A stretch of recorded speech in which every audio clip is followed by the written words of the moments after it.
If I could move to Florida again right now in February 2024, what exactly would I do? Well, today's video is not about me. This is not my story, but lucky for you, we have David Salkin returning to the channel to sit down with me and have a very, very important discussion. Because Dave is not only a real estate agent with us here at the Sunshine State Company, but more importantly, already did this relocation. About 3.5 years ago, Dave started building a house in one of the most popular communities in one of the most popular areas in all of Southwest Florida in one of the craziest times in history, the dead winter of the COVID era, and he learned a hell of a lot in the process. So we sit down and we discuss, should you build that outdoor kitchen and pool with the builder without in the current day and age? What if you move into a neighborhood and you're paying 2 years of HOA fees without any amenities? How do you make that decision?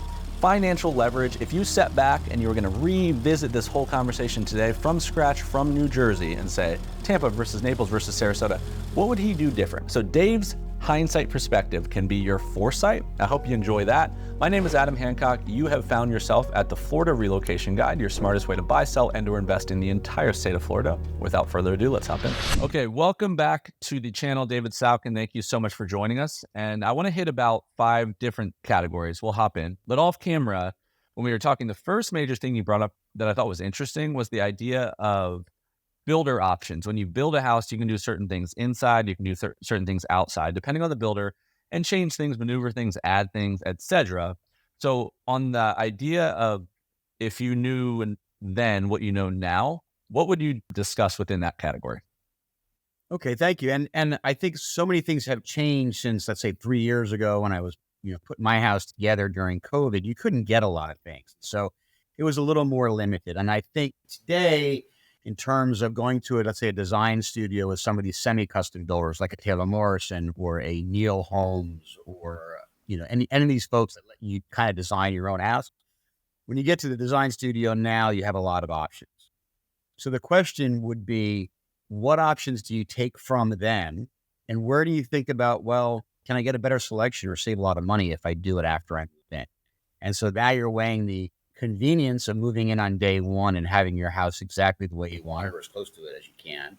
Or do you think, the countertops that they offer me at the design studio are nice, but if I run around in this, Sarasota greater area and look at some of these giant, beautiful slabs of granite and marble and, so many things that you don't even know exist until you see them at these yards where they keep all the stone. You might say to yourself, you know what, I'll take level 1 that they give me, quote, for free. And then after I move in, I'll get something spectacular that no one in the neighborhood has ever seen before, rather than my house looking like everybody else's house. So countertops might be a thing to think about. Another one, which I advise all my clients on, is the outdoor kitchen. And I am intentionally sitting in front of my outdoor kitchen. I'm sitting in the lanai. This is a very cold winter day. I don't know if you can hear it, but there's a little rain in the background. And it's freezing, which means it's below 70 right now in February, which is horrifying for us Floridians. But behind me, the outdoor kitchen, I tell my clients, don't do what I did and buy this from the builder. At the time, I didn't know any better. And I thought maybe it was a good deal at the time.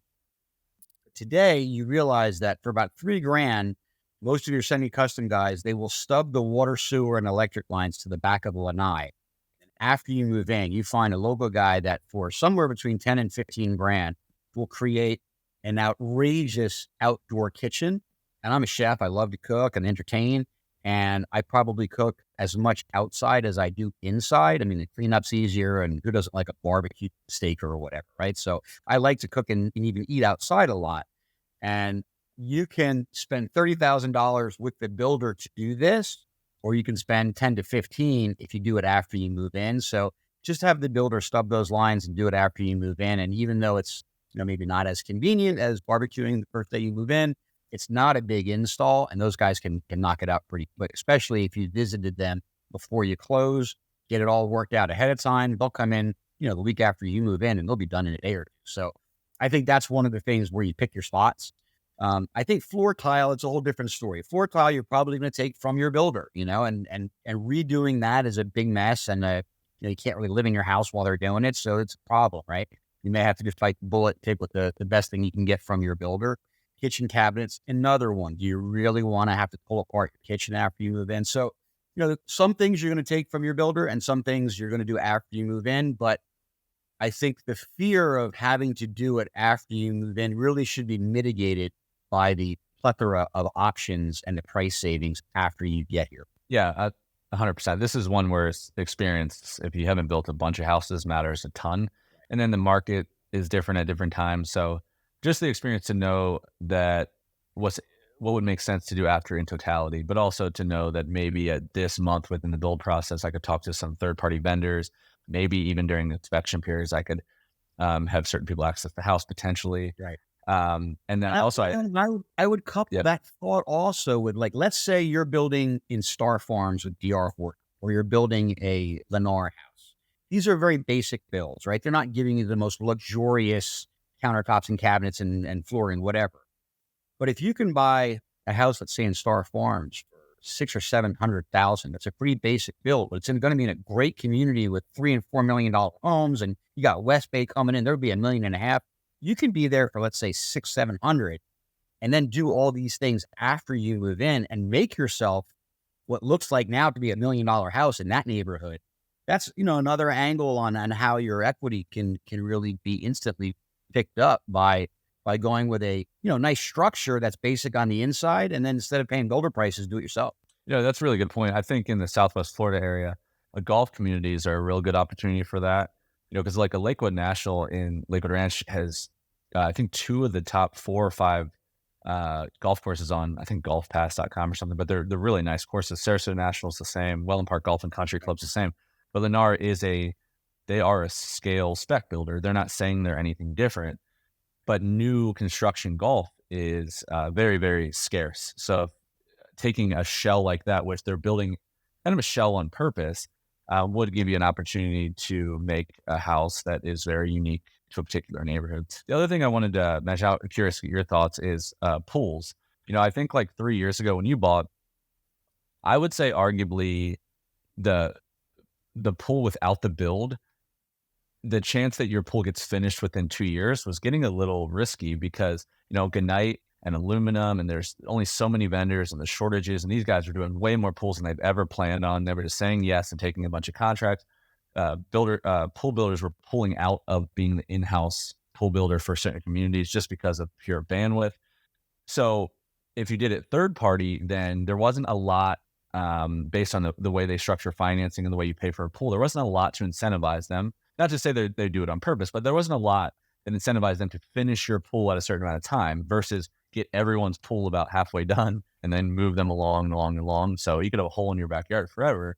So at that time I was like, if you can't get an occupancy certificate when you build a house without them finishing your pool, then that's a really good leverage just to patch that pool in the end. You got some financing opportunities there with 3% interest rates too, is you embed this thing in your entire mortgage. So, if you do a pool third party, you could have 8 to 15% financing because it's like a personal loan, but you embed that with a 3% mortgage interest rate, then, that's hard to beat. It's like a car loan interest rate, right? So now that's all changed. So now we have 6.5%, 7% interest rates, which makes it a lot less advantageous. Now there aren't shortages like there were before. There's not the same demand. So in 2024, how do you currently feel about pools since you did build yours at that time as a cash buyer, in a different market? How do you feel about pools? So I agree with you. So at the time, Coast to Coast did my pool with Taylor Morrison. It was part of the whole package. And just what you said, I mean, the other thing that happened during COVID, there was a massive freeze in Texas where they make a lot of these PVC pipes for the pool industry, and you couldn't get them. So for a while there, the delays on the pools were really bad. And the builders were keeping the pressure on these pool companies to finish because they couldn't close on the house until the pool was done. So that was sort of an advantage to push your pool project along. And if you try to do it after you moved in, instead of a 3-month job, it might have been a 6-month plus job because nobody could get materials and you couldn't get builders. They had no help, so it was a problem. In today's world, I think the savings are such that if you are not really forced into this situation that you need the money to be tied into your mortgage, then I think buying it after the fact is a much better deal because, right now, some of these builders are going to charge you $150,000, $200,000 to put in a very basic pool.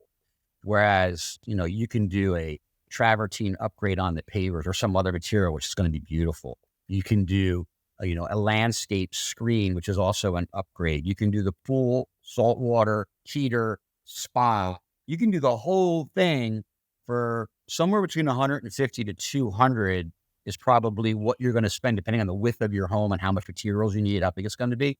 But most of my clients aren't spending more than 200. Most of them are at that 150 to 175 range for something that I think is absolutely gorgeous.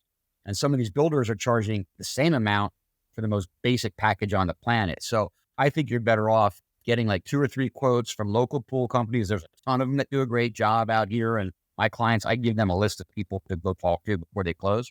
And so you get all this stuff lined up. You give them a deposit, you get them on a calendar a few weeks after your scheduled closing, and then they can start, going to work as soon as you close. They're pulling permits and they've already got the design done. And yeah, you can save what could be somewhere between $25,000 to $75,000, depending which builder you're talking to. It's a big savings, and you'll end up with something I think is much more beautiful. I mean, you can't really see it here, but I love my backyard. I live in my backyard. On most days, my sliders are open, and my lanai is another gathering room in my house. And that's a thing that until you live here, you don't understand it. But I think the lanai is really important. It is our second gathering room and our second dining room, and it's not included in the square footage of the home, but this is where we live. I love being outside. Love it.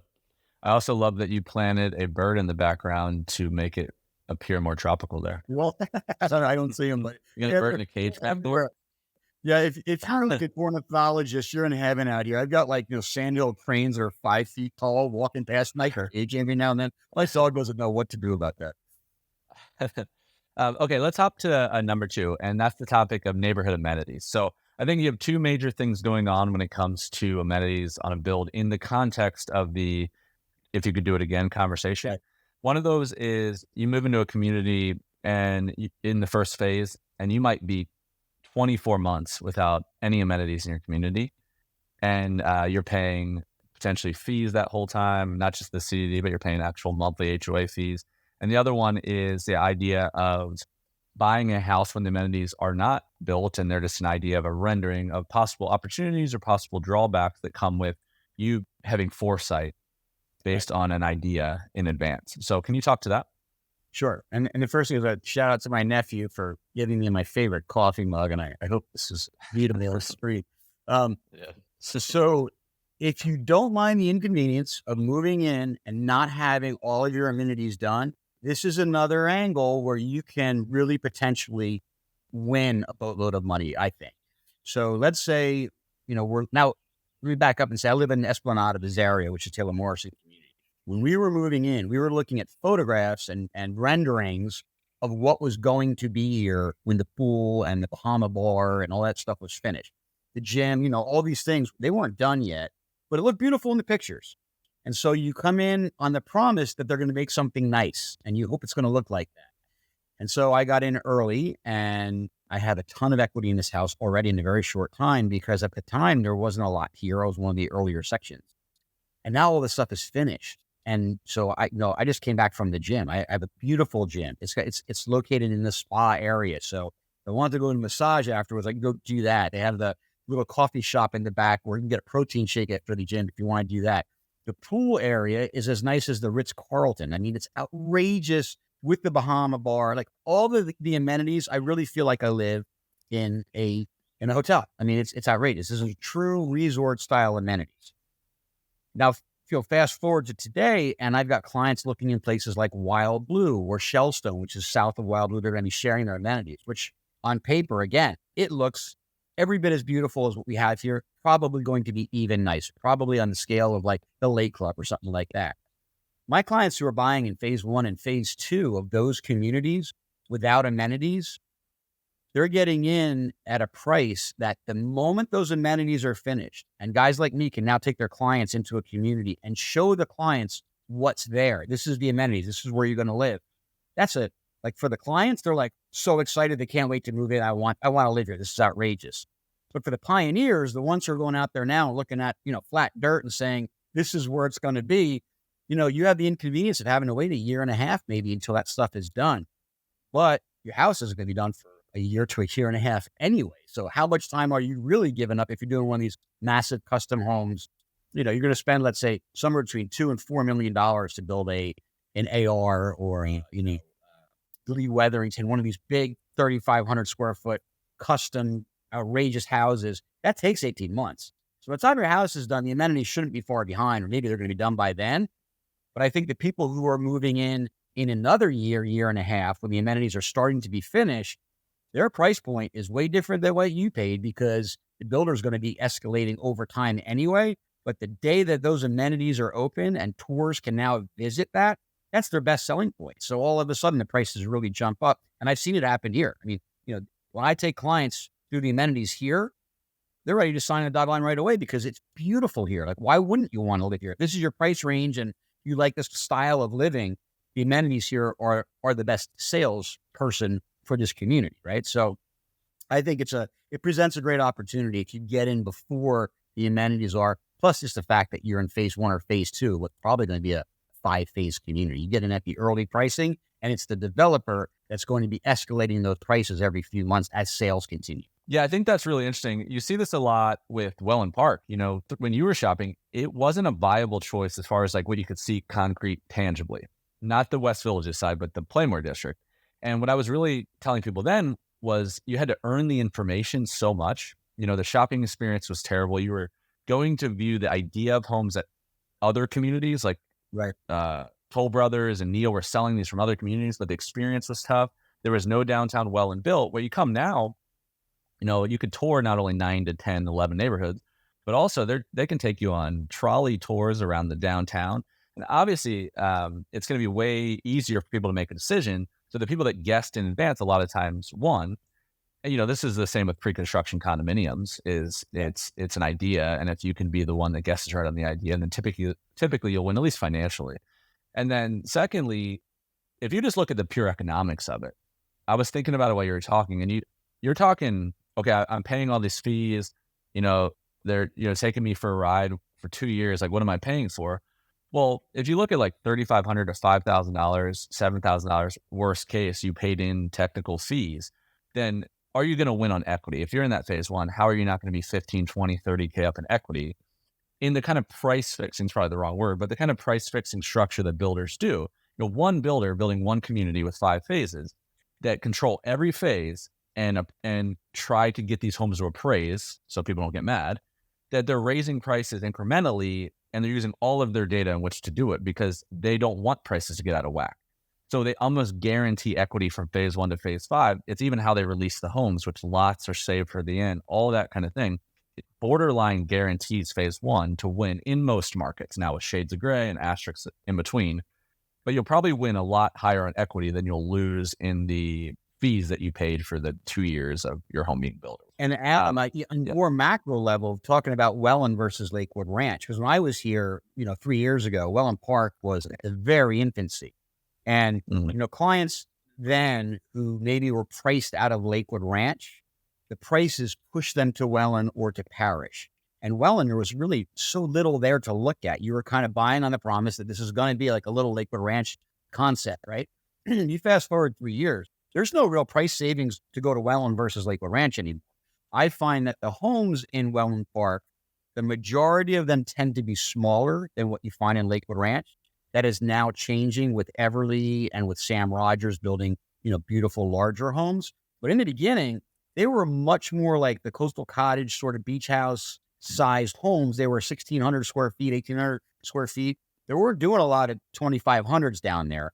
And now I think the prices are pretty similar to what you would find in Lakewood Ranch because there's just so much more there now with the beginnings of their main street at downtown. And that's going to just keep developing. There's a lot of opportunity still to get into Welland Park as Everly opens, and with Sam Rogers, which is one of my favorite builders down there. They build just amazing, beautiful homes. You get in there now, and then you fast forward 5 years from now, I think you're in a really good equity position on your house. Yep, great point. Okay, let's hop to number 3, financial leverage. So when you bought, it was a when it rains it pours situation. You were in the midst of COVID demand. You had the craziest time of lottery style bidding for lots, which were unprecedented. We have not seen that at a scale. And Esplanade Azario was the highest of the high when it comes to that market. So you're just guessing. You're trying to find everywhere where you look better to the builder than another person, so you can even get an opportunity to give them all your money. So it's an interesting time, but I do think it's interesting the ebbs and flows of how people think about leverage, how people say cash is king and they say all these kind of coined words. So I wanted to speak on that for a minute. What was your experience in that market, and how do you think about what you know now versus what you know then versus what you did, basically? Well, I would say that my clients who are buying a house now versus how I had to buy mine and how my clients had to buy theirs a year and a half to 2.5 years ago, it's just so much easier now. When I was buying my house, you'd go into a neighborhood and you think the hard part is like, I want to move to a new state and start my whole life all over again in a place where I don't know anything, right? I don't know anybody. I don't have a job down there. What am I going to do? That should be the hard part. And it wasn't. After you went down all the rabbit holes of finding the exact house and the exact community, the hard part was buying the house. Because you'd go to, my case, I'm at Taylor Morris. I'm like, I want a Lazio. This is the lot I like, blah, blah, blah. And they're like, okay, great. We'll call you in about 6 weeks and you can bid on it. And we're going to release 3 homes. So, you got 300 people bidding on 3 lots. The price, the wars were insane trying to get what you wanted. And there was very little inventory. The resale market had gone bonkers and probably tripled the price of homes in a period of 3 or 4 years. Unprecedented and insane.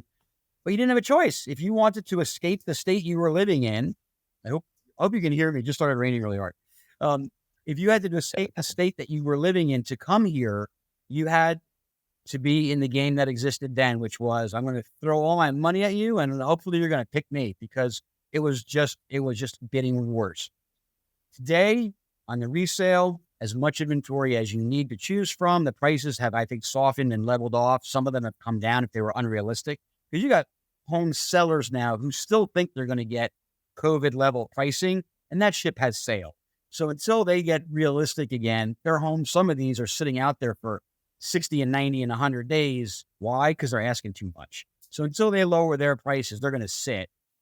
I do know that on the new construction, which is probably where 90% of my clients land, they want to build their homes.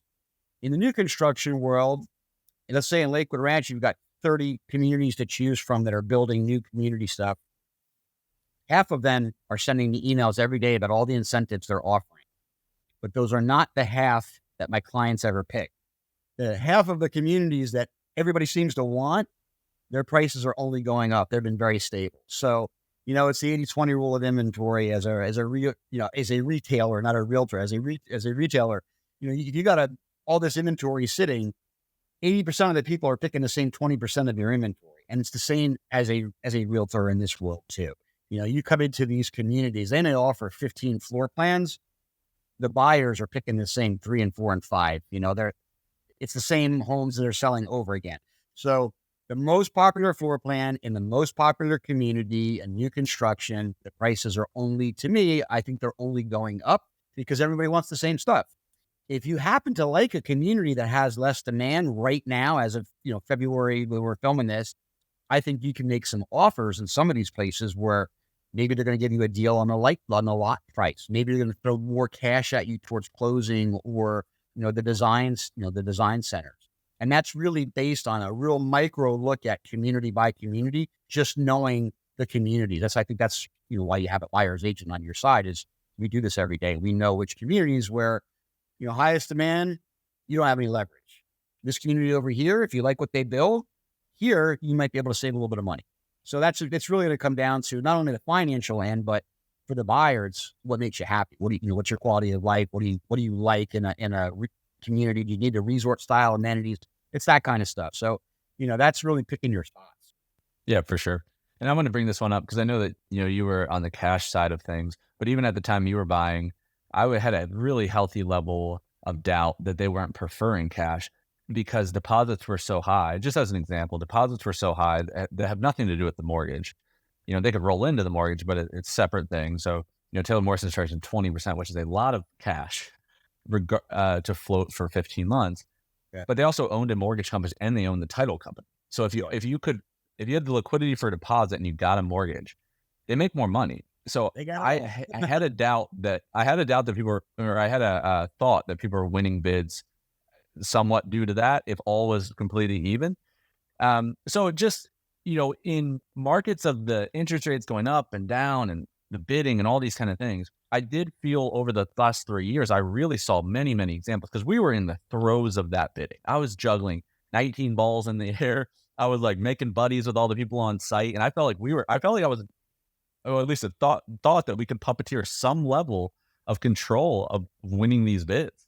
And then I would win a bid, I would win and lose, and I would have multiple buyers that kind of book-ended the deal. So then I could really get an idea of pricing where they would never tell you, but if I lost one and won one, I could know what was in between. 100%. So anyway, Did a lot of that. I saw leverage change, and I saw that regardless of the market getting in and out, demand going up and down, then people are winning by just finding areas where they could succeed. And a great example is, at higher interest rates, you're probably going to have a less buyer demand. There's a lot of hysteria and pauses people put in and buyer fatigue that happens during those markets. And the people that can persevere in being like, yes, the interest rates are here. We don't know exactly what's going to happen. And if things do drop drastically, I can change course with a refi. But hey, how many less buyers are competing with me if interest rates are here? And if I'm not putting down 50% or paying 100% in cash, especially on a resale, then, maybe there's 100 less people that are competing with me on that house. So maybe that's a good market for me. And, so just two examples of where I do think leverage ebbs and flows. And if you can take a bullish approach and you want to buy, if you want to buy, then all the bad news doesn't help you buy. So you really have to look at where can I leverage bad news in the mind of the people and win from my personal financial situation, which most people, 99% of people, the housing market, real estate news on CNN, et cetera, doesn't relate to one person's personal home and one person's personal cash and quality of life. So, and I do think our area, like when you hear the national news about real estate, I do think the Southwest Florida market is just a little different. And even the micro markets down here, I think, are very different. You really need to know these communities. And I think like at the tail end of last year into the beginning of this year, it got a little soft for a second. And the new communities were not raising prices. In fact, they were offering some incentives on, let's say, lot premiums, things like that for a few months where there's a little bit of a pause because people were thinking that interest rates were going to float down. And now based on the news that we're seeing with the economy, what the Fed's doing, maybe they're not going to come down. We don't really know. But if they did come down, what I do think is that the builders who have been sort of towing the line on pricing on new construction, the interest rates come down, their base prices will start going up. Because for so many homeowners, all they want to know is what's my mortgage payment every month. And so if the base price goes up and the interest rate goes down at the same mortgage payment, they just want the house and they're gonna be able to afford it. It's when the base price is going up and the interest rate's going up where some things just run away price wise, and now your monthly mortgage payment is going to be too expensive. You can't do it. So I think in an area where we are right now, where interest rates seem to be fairly flat, they are not as low as they were for the last few years, but that's not real life. I mean, money doesn't cost zero like it was during COVID. If the interest rates are staying in that 6 to 7 range, I still think it's a very good interest rate. Anything like I'm 58, so anything under 9 to me seems cheap as an interest rate on a home. But the homes here are expensive. We're in an affluent area in Southwest Sarasota area. And, the home prices are a sticker shock to some folks, depending on where you're coming from in the country. But I think there is opportunities now. I think, I wouldn't be waiting. I think if you were sitting on the sidelines waiting to see what was going to happen, no one knows what's going to happen with the interest rates. It doesn't appear to me that there's going to be any big change. But as base prices start to increase, you can't undo that. You can change the interest rate. So if you get underway now, you can put a deposit down on new construction.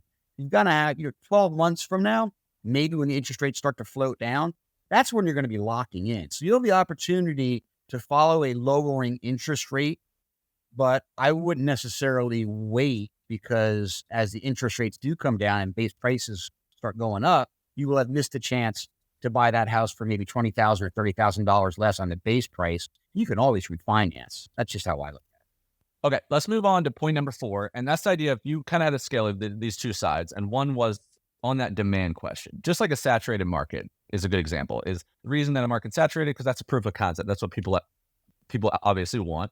So popularity versus trying to discover a new area. So do I go to the minds of the people want to be in geography, or do I try to guess at that fringe area and get an opportunity cost? And then the other side of risk mitigation, of what really mitigates my risk most if I don't know what areas are going to look like when I'm building a house. Like, how do I kind of balance demand versus risk mitigation? So you had talked off camera about, popular markets. You live in a neighborhood that kind of is the belle of the ball in an area that's already popular. So how did you think about, all these kind of things going on and all these changes, and it's so hard to get into the most popular areas and neighborhoods because everybody else wants to as well. How do you think about that conversation, and how did you think about it in 2020 versus 2024? So, you know, I think it goes back to what I was saying earlier about inventories. You've got 80% of the people want the same 20% of stuff. And so the homes in the most popular communities, they remain stable pricing and slow increasing. And I think that's going to continue over time. If you happen to like a community that is less popular, then yeah, you're going to be able to save some money. I think it will affect your future opportunities of equity when you go to sell. If you, at some point, you want to sell and do something else, because what's less popular now is probably less popular for some reason. And whether it's geography or floor plans or amenities or whatever it is about the vibe of that place that's less popular than the one next to it that's selling it 2-to-1 or 3-to-1, it's never going to have the demand of the one that's selling it 3-to-1, right? So I think most of my clients, and it's funny because when I do these tours, in my head, I play games with myself, but trying to guess what they're going to like the best. And my job is to be efficient with the tour and their time, because my clients are from out of state. They've got a weekend to try to find their home, right? So we've looked at 30 places online, different communities. And in my head, I've narrowed it down to probably the top 3 that they're going to like. And so we'll try to hit 6, 7, 8, 9 over the course of a weekend. Sometimes we only do, let's say, 4 or 5 in a day, and they've already found it immediately. Like they know what they want. And it's because we've had these conversations and we've kind of filtered this down. So when we go to a place, they're usually going to pick the one that I thought they were going to pick. And coincidentally, it tends to be one of those, let's say 5 that all my clients tend to pick, even though we may look at 30 or 40 different places from Parrish, Palmetto, Lakewood Ranch, Venice, Wallen Park. We're looking at a wide swath, and we keep narrowing down until we get to let's say they say, okay, I do like Lakewood Ranch. That's my favorite, I think. And we look around here and they say, yes, this is the geography I like. And we go to the top communities. They're always picking the same ones. And not only that, they tend to even pick the same floor plans. So I think when you're picking the most popular floor plan in the most popular community in what is the most popular geography in the United States for relocation, which is Lakewood Ranch, then it's a very safe way to go, because equity, I think, has the most likelihood of increasing, and the ease of selling it at some point. For the same reason it's popular now, it'll be popular in 1 year or 20 years. I think these areas are just well done, and so that's what everybody wants. Conversely, to your point, like can you find a deal on a home? Sometimes my clients will find stuff, let's say on Zillow, and they'll send me a link and say, what about this? And the house is not bad looking. But if you were able to zoom out and see the neighborhood or where they are, they picked something in an area that I don't ever go with clients for a lot of different reasons. And they look at it, why is that so inexpensive? Well, because it's not an area where you probably want to live. Like there's a commercial thing right next to the house, or, the traffic, or whatever it is about the location that makes it sketchy. If you saw it in real time, you wouldn't pick it. Right. So if you want to take a chance that maybe over time this area is going to be revitalized and get better looking at some point, then maybe you've got an option there. But most of my clients don't want to do that. Most of my clients want to be in an area where the day they move in, it's beautiful, it feels newer and cleaner and safe, and it's a Lakewood Ranch. Generally speaking, there's no bad part of Lakewood Ranch. It's beautiful. You go into some older areas of, let's say, whether it's Bradenton or Palmetto or Sarasota. Some of the neighborhoods are just, it's old Florida. It doesn't make it bad. It's just the area is not nearly as beautiful in its entirety as some of these planned communities are. So I think, you got to look at all of these things in totality as you're drilling down to say, that's the house I like, but also location, right? That's a real estate motto. Yeah, no, it's really interesting. And the one thing I would say off of that, just a recommendation, if you're a lot of people in this YouTube channel, obviously are out of state, potentially looking to purchase. And a lot of that discovery, which we're going to talk about a little bit more in point 5, is based on this hyper learning, but it's unique learning. You're not just buying normal real estate. You're trying to relocate in logistics, and you got to take a large area and make it small quickly. The one thing about popular areas, popular neighborhoods, one of the best ways to learn is the order in which you learn it. I think, at least for like the way my memory works. So, for instance, if you're going into a Lakewood Ranch and a lot of people come in just with criteria, which depending if you talk to the wrong person, I think it's going to pigeonhole you pretty heavily. You come in, you're like, I'm this price, which this is notable stuff, but I'm this price, this square footage, etc. There's 40 communities in Lakewood Ranch. They might recommend 2 or 3, and it might have to do too with their lack of knowledge or something weird in between. But if you go in conversely and say like Dave's neighborhood, Esplanade Azaria by Taylor Morrison at Lakewood Ranch, it's one community out of a lot of communities. But you're like, why would what's if I'm up in that northeast quadrant? Why would people pick this? Okay, it has golf. It's the only golf the new construction golf that's building right now. That makes sense. What are the most popular floor plans? Okay, the Palazzo, the Lazio, maybe the Roma. If you go down a little bit, why are people picking them? What are the price points? Okay, makes sense. If you brought someone here, what are the 2 or 3 other neighborhoods they're looking at? Oh, they're looking at Star Farms or Sweetwater and what the builders, MI Homes, D.R. Horton, etc.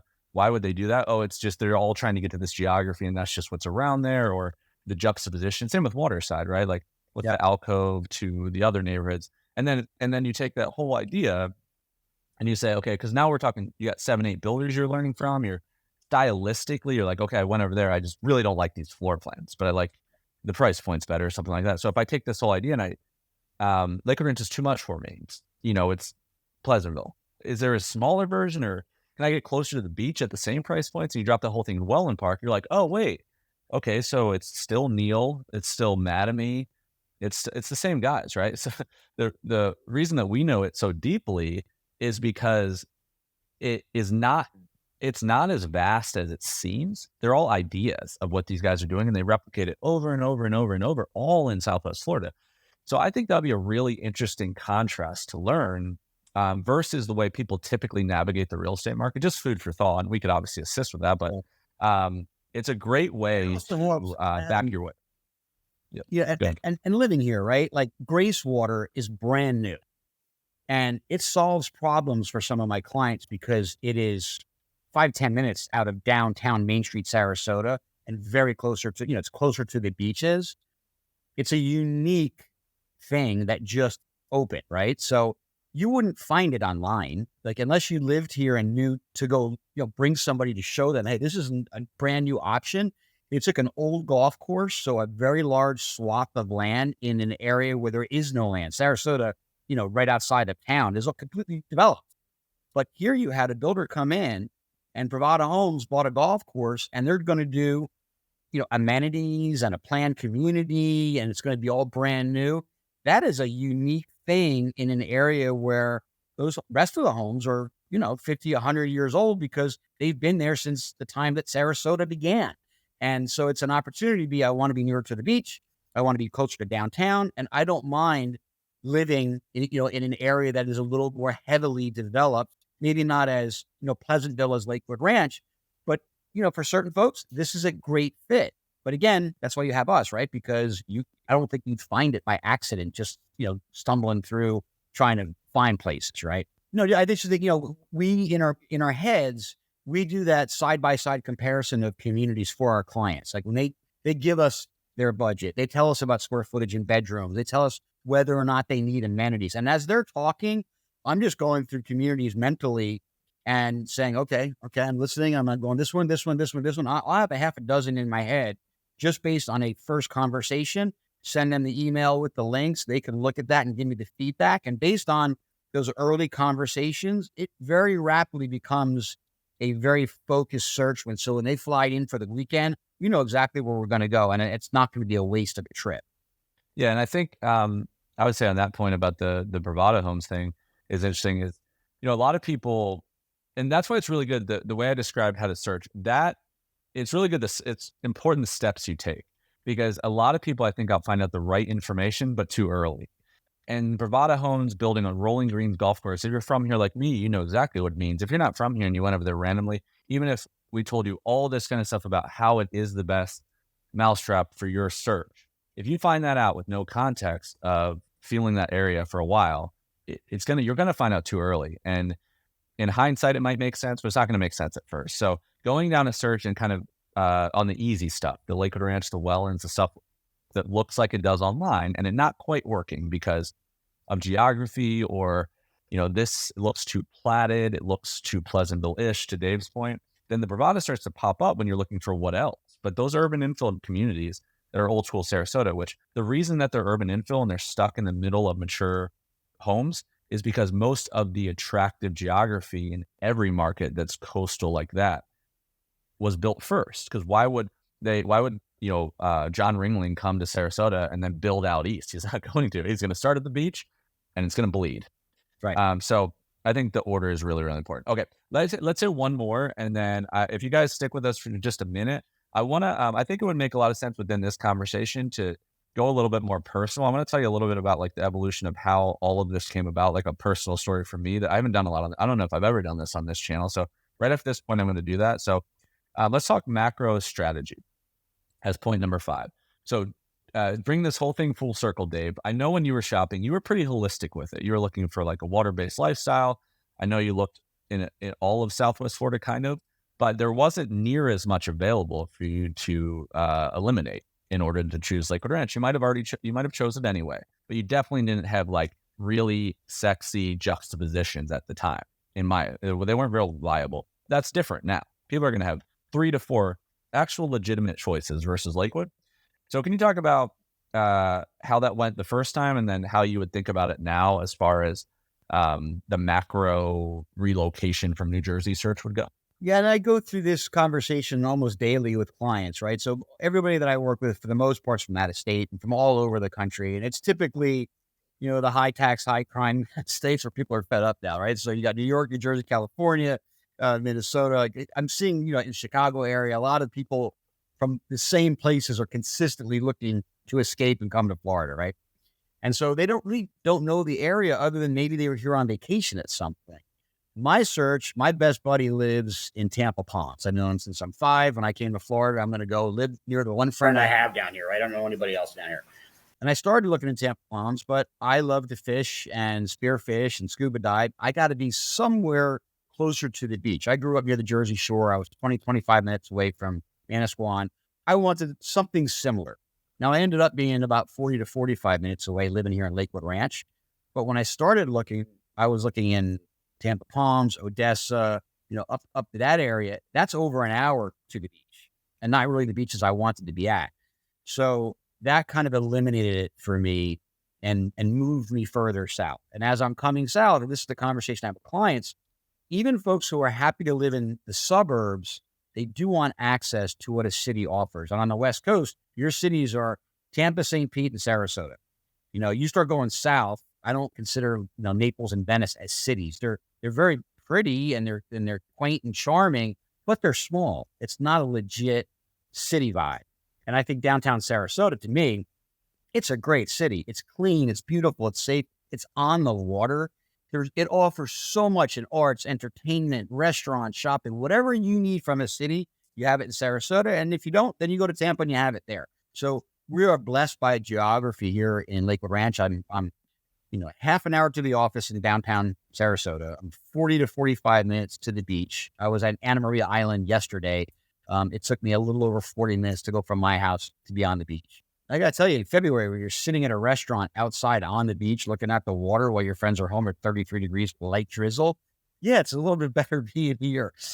So I think, the search is going to relate to, do you want to be near a major metropolitan area? I like to travel, so I want Tampa International Airport. So where I am now, I can be there in 45 minutes to an hour. So I think, that is probably a big part of the geography question, is about proximity to major metro and then to the beaches. That's, I think, for most of my clients, that's what they want. And driving 40 to 45 minutes to the beach here, even though it's a lot more in terms of time than what I had at home, it's not much more in distance. It's just the drive's a little slower because you're on, for me, if I'm going to Anna Maria Island or if I'm going to Lido, the speed limits on those roads are slower. It's not like I'm not sitting on the parkway like the poor folks who used to come from New York, Staten Island, or whatever, to go to the Jersey Shore. It took them hours, bumper to bumper traffic. It's not like that. I'm looking at palm trees and water. I'm just driving at 45, 50 miles an hour to go instead of doing 80 on the parkway, right? So I do think that, you can be in Lakewood Ranch or down in Welland, whatever, or in Parish, and still have proximity to what you need. I think the geography is really very convenient. So did I answer your question? Yeah, yeah, and I think I know that the way you went about your search, what's interesting, but I think the biggest thing for people now is the biggest benefit for people now, regardless of where the market's at, is that we know a lot more about what all of the areas in Southwest Florida are going to look like and the future of what they might be than we knew in 2020, which is Yeah, good and for there's a lot buyers more. because It's been built now, right? yes. So, and they have plans that are released way more. So if you're coming to Southwest Florida and you're like, okay, I'm not Orlando, I don't want to be inland, then it's Tampa Bay, Sarasota's Metro, Naples Metro, which involves, North Tampa, St. Pete, Lakewood Ranch, Sarasota, Venice, Fort Myers, Naples, all of the islands. It involves all of it, right? But in 2020, it was a lot more of a guess. Lakewood Ranch, sure thing, for sure. You didn't know exactly what it was going to be. Waterside didn't exist, but you knew it was going to be awesome.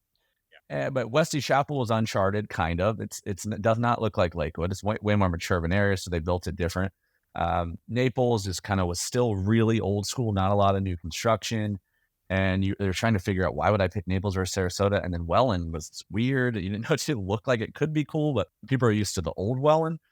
So when Dave chose, like, Lakewood was a heavy, heavy favorite. Well, now you can really make a choice. If you want to be in Lakewood, you can be like, I chose Lakewood over these other ones, versus being like, I can't take the chance on doing the others, basically. So, okay. So that's our 5. I thought just the way we were kind of describing this, it occurred to me, I'm not sure how much I've ever explained who Dave, like, what Dave's a real estate agent, very knowledgeable, obviously, but like, why we're doing this has much more to do with the story of how it evolved than it has to do with Dave being a knowledgeable person about Southwest Florida. And I don't know if I've ever really told the story of like how this all started. And it's all succinct with that idea. So I thought we'd do that as a bonus here before we conclude. So basically, I've mentioned many, many times, my background's in finance.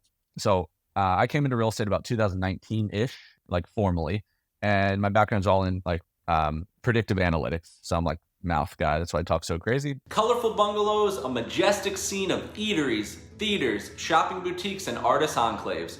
But when I came into real estate, not much appealed to me at all. I'm from Sarasota, so I was living in Tampa for a long time. I moved back to Sarasota, and not a lot about what was happening really appealed to me. I was interested in the market, and I was interested in trying to educate people on the market, and really like a self-discovery for me, getting my head around what would add value to someone, where previously, honestly, like candidly, in 2018, I bought several houses before I came into real estate, and I did not find a lot of value in real estate agents in any way other than convenience. Because I'm a math guy, I'm an economics guy, and I knew a lot about that world. And so most of the research I had done myself, and and then I used someone as a conduit. Well, so I was trying to find value within that idea. And I started doing YouTube kind of randomly because I didn't want to try to find people. I wanted to make valuable things. And if people found them, then I wanted to react based on that. I wanted to say like, okay, let's build a feedback loop and see if everybody hates it or I'm terrible at it. I've never done video. Then I'll find out. I wanted the market to decide. I was tired of like the corporate infrastructure. I wanted meritocracy. So I started doing these little YouTube videos. What I didn't know is I started in January 2020. I did not know that COVID was going to hit in March 2020. So basically all that did was sped things up more than anyone could predict. It put more people on the internet than ever before in history, put more people wanting to move to Southwest Florida than we already had going on. Work from home thing became weird. Politics became weird. So basically what I should have found out in 2 years, I found out in 2 months, which is maybe the same information, but I found it out very, very quickly. So it let me really, really refine things quickly, and it let me get too busy than I could handle. So Dave was one of those folks that found me on YouTube. Dave was a client of mine. So he basically, everything you guys are trying to work through, Dave did personally, and probably you're not even aware, but probably half of our agency, same thing, were clients of mine around Dave's time, and they bought in one of the weirdest times ever. So just like I described, is Dave found out a lot of things about Sarasota uniquely and a lot of things about the market that might never replicate within our lifetime here in real estate. But what I realized through that process is I got really busy. I couldn't handle it. If you dealt with me at that time, my customer service was not top tier, and you could equate to it.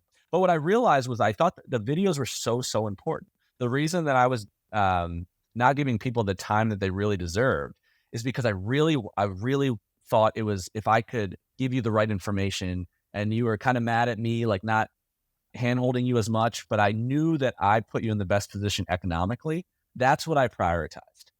If you could be mad at me and if you have $200,000 in equity, I was like, I felt okay with that if I had to pick one. That's what happened. Honestly, I could not physically handle that volume. I was in real estate for 6 months and I had like hundreds of people on YouTube because it was this weird thing that no one was doing. Well, Dave was one of those folks. And as that went and evolved and I got a lot better at it, thank God. I found Tana found me, however that happened. But we got a hold of it a little bit more. And the beauty of that was that we refined it. I did not go start an agency and said, how do I market and make a bunch of money from people buying real estate? I got too busy and people like me and Dave started talking and I was like, me full-time trying to educate you. If I'm not doing this full-time researching and learning and using the feedback from clients to give more clients information, instead I'm going out with one person for 8 hours, then I'm doing the whole market a disservice. I'm really doing the individual people a disservice. But then Dave relocated here and we started talking about real estate. And he started talking about this second career. He'd done a bunch of things in his life, but he's moving here and he's not done working completely. So we started talking about how's that work? And we started talking about maybe joining forces. And Dave was one of our first 3 agents, I think. We had Tom Mill, Melissa Armstrong, if you've met them, but one of our first 3. So he really saw the open faucet. And we started looking at everybody wants a local real estate agent. And which I am, right? Like I'm not a lifelong real estate agent, but I'm a local siesta key, old school real estate or Sarasota person.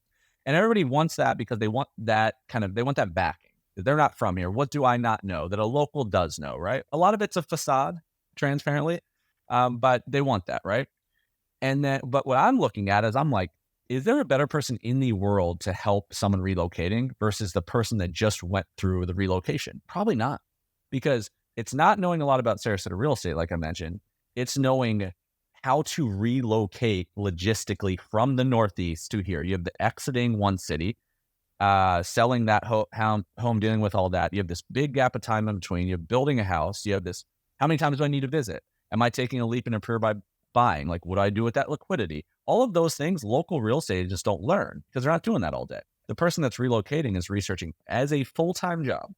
So a lot of the people that relocate, I learned, know a lot more about Sarasota than the people that live here. Because why would someone know about 40 communities in Lakewood Ranch if they lived here? They wouldn't, unless they had enough clients that they'd see enough examples. And no real estate agent I found does enough business to have enough cases to intelligently, selflessly advise someone. So what Dave and I decided to do was, it's not one or the other. Get the local person, get the person that relocated, but keep them in their core competencies. 1 + 1 = 7, not 2. Dave can't handle unlimited clients. Adam can't handle unlimited clients. But the force between us is when Dave has a client, it's not in a silo. I'm doing these YouTube videos. If you go to Dave after this video, it's not in a silo. Me and Dave talk all the time, constantly. Like if there's any question, right, you get all of us. Plus you have Tana as a full-time managing broker that is not selling, nothing there. And then we have enough agents where not a single agent gets overloaded. But if you're from New Jersey, New York, anywhere in the Northeast, and you resonate with what Dave did, is there a better person in the world to advise you? Because he not only already did what you did, but he's only working with people that are doing it again as a full-time job and has not just proof cases, but he has proof cases for exactly you. If you're a mom that wants to relocate, that speaks Spanish, wants to relocate to Dunedin in North Tampa, we have that exact scenario. If you want military, you're from Canada and you speak French. If you hate new construction, you hate everything we're saying here, and you want to be urban infill west of the trail, we have people on our team that hate new construction and are romantic about, Mediterranean rehabs. So, but you still have the backing of the macroeconomics, which I think is really important, even if you don't care about the numbers and you sway to quality of life. So I wanted to explain that what we are was an example of it evolving naturally. And I think it's very unusual. Like the way I think about like people being insecure that they just moved here, why would you want them to help you in real estate? I think about it completely different.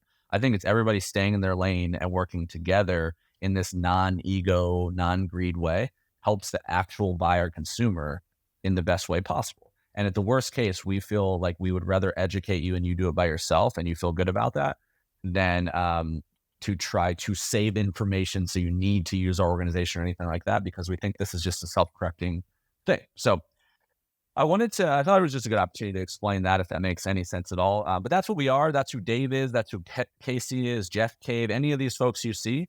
And these conversations are important because it's the context of relocating via finding us on YouTube from this video. That's what we're doing here. We're not just doing buying random real estate in Sarasota. So it all has a pattern. So anyway, anything to add, Dave, before we conclude? No, just, I love what I do. I every day when I wake up in Florida, I look outside and I see the sun coming up over the palm trees, and I just feel happy in my soul. And I'm thrilled to share it with my clients. Most of my clients are coming here somewhat aggravated from where they've been. And I use this analogy with you all the time about a frog in the tepid water that you crank up the heat and it slowly cooks and it doesn't know it got boiled to death. I think that's what it's like living in some different states. You just think everybody lives like that. And you end up in Florida and it's like the weight comes off your shoulders. Everybody's nice. The sun is shining. People are in a good mood. You live in an amazing new neighborhood. There's a better way to live. And I have found it. And, it's not that I could have necessarily done it years earlier because life was different. I couldn't have made the move at the time that, before when I did. But now that I'm here, I'm so happy I did it. And it's a pleasure to help other people find this lifestyle because you live outside, there's so much to do. It's a healthier way to live and it's more fun. I love it. And yeah. And then if you're watching this and you're thinking like it's cold where you are right now and you're miserable and you hate shoveling snow and paying a lot of taxes, you don't have to do that anymore. We will find you the perfect place for you and you'll live in sunshine and happiness like me. I love it. And I'll show you my mug again because it's true. I love it. Well, Dave, thanks so much for joining us back in the channel. I want to have you on it again here shortly. But if you're sitting back and you're like, Dave's my guy, you resonated with what he is, what he said, the areas that you want to move into, his expertise, he lives there, he does everything there, then all the contact information, the best way to do that would be you can reach out literally any way possible. I mean, it's a small loop back to us, but what would be really helpful is if you reference this. Like, we're not doing so many videos that we don't remember what they are. Like, we really like the context. It gives us all a head start. So shout out that I saw Dave in this video talking about this or anything related to that, or just Dave's name or something like that. If you want to work with them directly, we'll patch you right to them. But if you mention kind of how you found us, then that helps Dave kind of just have a head start of like how to start a conversation with you. But you can text, you can call, you can do anything in between. And the clip after this one, if you can stick around just for a second, I want to tell you about some free guides we have, a newsletter we have going on, anything else that would make sense in relevancy wise to you. But thank you so much for Dave. I hope you guys enjoyed and found a lot of value in today's video. And we'll see you on the next one. Thank you. Okay, that is a wrap for today's video. I really hope you enjoyed this take. If you did, please consider subscribing if you haven't already done so. The Florida Relocation Guide here is a great subscription if you're not just trying to navigate the real estate market as a whole in the Sunshine State, but we do so much relocation that we take a little bit of a different approach. Kind of the art form around, starting at the very macro of how do I even decide on Tampa versus Sarasota, Lakewood Ranch versus Venice, and getting down there, and then narrowing to say, communities versus each other, builder rankings, like the logistics of a build, selling my house remotely, all the financial things that go in with not just buying a house down the street, but relocating your entire family across the country.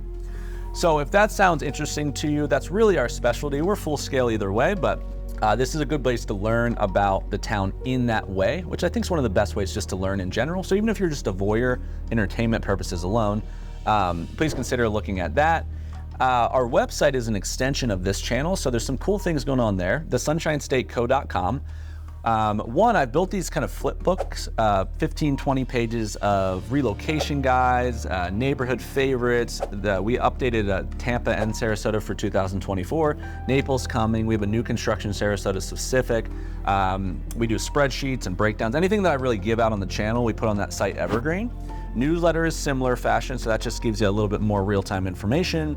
You can read our agents' bios if you want to work with a specific person. Just reach out, say, tell us how you found, give us some context to why, what you saw them on or something like that. That just helps ease the process.